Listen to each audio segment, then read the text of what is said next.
Dreamer first. Tell me about Dreamer. Oh, well, when I saw the State of the Black Union, Dick Gregory really moved me and a lot of my friends. I show it to everybody that comes over the house, especially white folks, because they need to hear that, you know, so that they know more about all of us. Because what he said affects all of us. He said something that really hit home about this phenomena of chemtrails. And, you know, when I was a kid, I used to see these trails in the sky all the time. And so, oh, that's cool. A jet just went. And then you started to see a whole bunch of them. And next thing you know, everybody in your neighborhood was fighting and arguing, and you didn't know why. Okay, and you really didn't know why. I mean, everybody was fighting. So he started riffing about the chemtrails, and he started to say things that hit home so hard. And I would recommend that everybody try to get what he said online or wherever, and try to get a copy of it and just listen to it.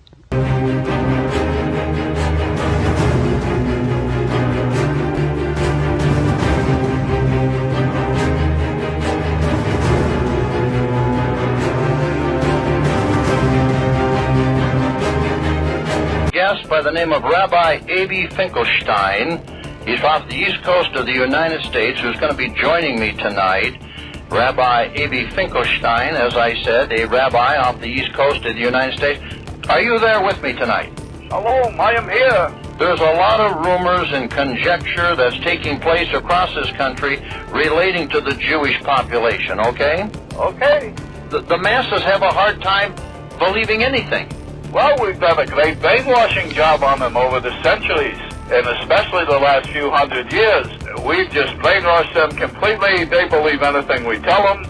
And, you know, in the meantime, we have a lot of fun around Passover where we steal the children. I mean, we steal 100 to 300,000 children a year just here in this country. And we drain the blood and we mix it with the Passover bread. And then we throw the bodies into the slaughterhouses that we own. And we grind up all the bodies in the sausage and the hamburger. McDonald's is one of our favorite outlets. And the people, they eat it for breakfast, they eat their children for lunch. And, you know, us Jews, you know, we gotta do what we do. It's over for you white race. So that's why I'm speaking so honestly here, to bring it out into the open so that you can see it for what it is. You've been teaching the people real good, but they don't wake up, do they? Because you know why? They're scared of us Jews, because they don't want to be called anti-Semites, and they believe that we're the chosen people, and so that's why we can do whatever we want to do, and we can get away with it, because the white men are cowards, and we go to the synagogue all the time and have some Manischewitz and dance the Hava Nagila.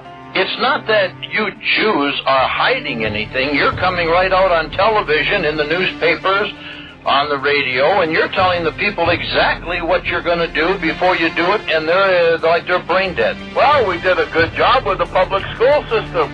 We got you to put all of your children in there. You notice that the Jew doesn't put his children in there. They go to the Hebrew Academy, where we teach them the real things, and then they go to the synagogue and they learn the real important things. But we send your kids to the public school. We even have you tax yourself from your property so that you never own your property. And so if you don't make your property tax, we're going to take your property. You can bet on that. And we have you put your kid in a 12-year babysitting is about all it does, because you don't learn anything. And then by that time, the kids, they get to be teenagers, and then we give them the music. Not that we really want to call it music, because, oy vey, that's not music. But they listen to that, and then they want to do what they want to do, and so we sell them drugs, and we make a lot of money off your children. Your children from cradle to grave. All we do is make money off of them. Your cattle, your goyim, the human cattle. Mazel tov. Well, that's very interesting. I understand that, but I also know the bloodletting I know that on your Passover, which isn't mine, that a lot of little children do disappear, and I do know that, and I know a lot of police departments and agencies have been informed, but you're very open. You're very open tonight. I'm very surprised that you're talking about the bloodletting of the little children, that you put their blood in the matzah balls, and that you eat it on sacrifice on Passover. Well, there was a Goyim that wrote a book about it back in the 30s. I forget his name at the moment. But anyway, he wrote the book. People didn't buy the book. People don't want to listen. We've been doing this for thousands and thousands of years, since down to Adam's time. We take the children of our enemy, which is the white race, and we bring them to the basements in the synagogues, where we drain the blood and watch them die there. It's very similar to how we do the sacrifices that we do with the kosher butchering, and so we do that, and then we mix it with the Passover bread, and so we eat the blood of our enemies. And the bodies, we're not cannibals, so what we do is we take those, because we can make some shekels, and we give them to the slaughterhouses, and those are pounds and pounds and pounds of meat that we grind up in the sausage and the hamburger, and that's why we made those the most popular thing, sausage for breakfast and hamburger for lunch. And so all the Goyim out here are really eating their children. And even when we say this outright and tell you people, you don't believe it. So that's your problem. But you Goyim out there, you never teach yourself. You don't self-teach. You're always looking for somebody else to do it for you. So you wind up being schleppers all your life. Let's see, depopulation. Yeah, there are some people who would like to reduce the population of the planet. If you go outside the city of Atlanta, go east about 60 or 70 miles to the town of Elberton, and then go north on Highway 77 about 10 miles, you'll find off to the right what's called the Georgia Guidestones. Looks kind of like Stonehenge, these big, huge granite rocks set up there. This was done by a guy, you have a pseudonym, came in, paid cash, had this company set these things up in 1980. Called himself R.C. Christian, but that's not his real name. It says it right on the stones, a pseudonym, false name. On these Georgia Guidestones, it gives the 10 Commandments for the New World Order. 10 Commandments for the New World Order. The first commandment was to maintain humanity under 500 million. I went there and looked at those things and said, now, hold on a minute. Today's population is 6 billion. They want to maintain humanity under 0.5 billion. Looks like a lot of people got to die for their plan to work, which is, by the way, the plan. Jacques Cousteau said we'd have to eliminate 350,000 people a day. 1/3 of a billion people a day would have to be eliminated to save Mother Earth. Bill Clinton said we need to reduce the population of the earth to 1 billion. There are a lot of folks who would like to reduce the population of the earth. The Bible command is quite the opposite. Be fruitful, multiply, replenish the earth. You know, God said, go fill it, have a bunch of kids. The Bible says he designed it to be inhabited. So it's absolutely the opposite of what God wants.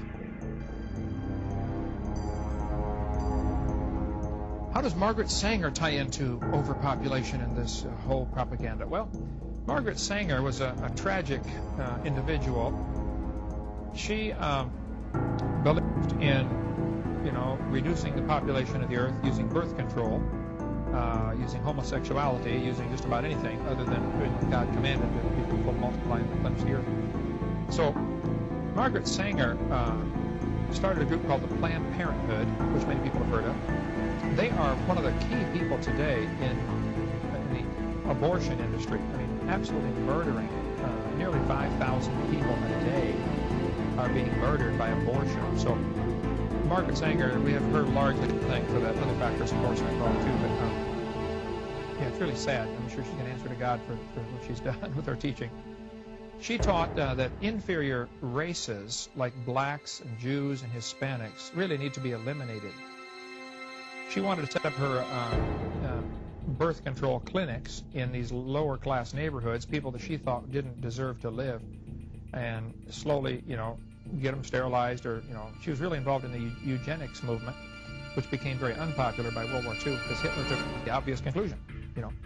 Hitler was the ultimate evolutionist. I mean, if evolution's true, then you find the find the superior race that Hitler thought, of course, was the blonde-haired, blue-eyed Germans or Norwegians, and said they're the superior race, so everybody else should be really slowly executed, starting with the Jew, and then you had blacks, and on and on and on.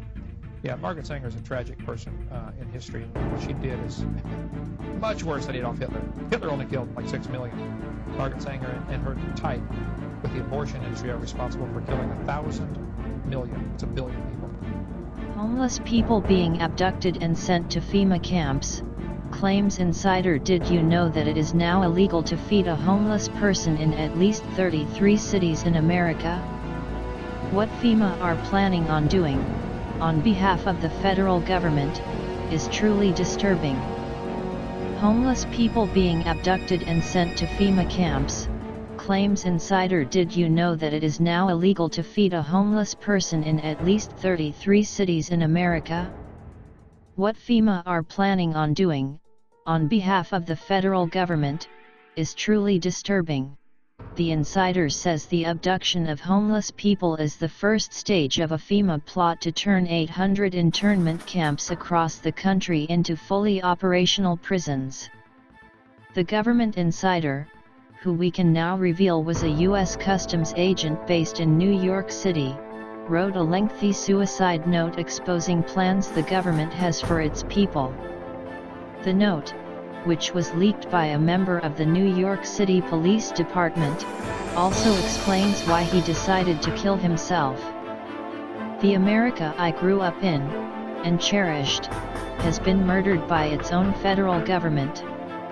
Our Constitution has become meaningless and our laws politicized so badly, they are no longer enforced except for political purposes, the note said. Our elected officials are, to a person, utterly corrupt and completely devoid of any love or respect for the country which pays them. What is FEMA? It is the Federal Emergency Management Agency. Simply put, it is the secret government. This agency has powers and authority that go well beyond any other agency in the nation. What can FEMA do? It can suspend laws. It can move entire populations. It can arrest and detain citizens without a warrant and can hold them without a trial. It can seize property, food supplies, and transportation systems. And it can even suspend the Constitution of the United States. The betrayed homeless people are disappearing. The numbers are growing every day. Search Google and you will find people all over the country talking about the phenomenon and what they are seeing happen before their very eyes. But the mainstream media are silent. Because these people are homeless, they are not newsworthy. Mainstream lies. We have a cultural perception problem with homeless people. We are taught to believe they are the dregs of society, alcoholics, drug addicts, and schizophrenics. But in reality, many of today's homeless are veterans, people who fought for their country, or people who were living paycheck to paycheck, then their job got sent overseas and their world fell apart. They are the betrayed. And now they are being betrayed further.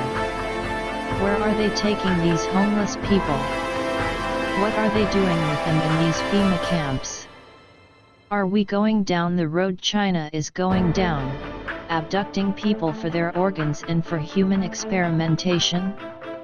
Or are they being taken to FEMA camps so that new internment officers can train on them before the camps are rolled out further, with their true purpose coming into play? As our society is collapsed, jobs sent overseas, our economy collapse, won't more and more of us become street-worthy? Will the white vans and blue jumpsuits become more common? More people will be in a position to lose all of their rights. In this future, any one of us could end up in one of FEMA's 800 internment camps.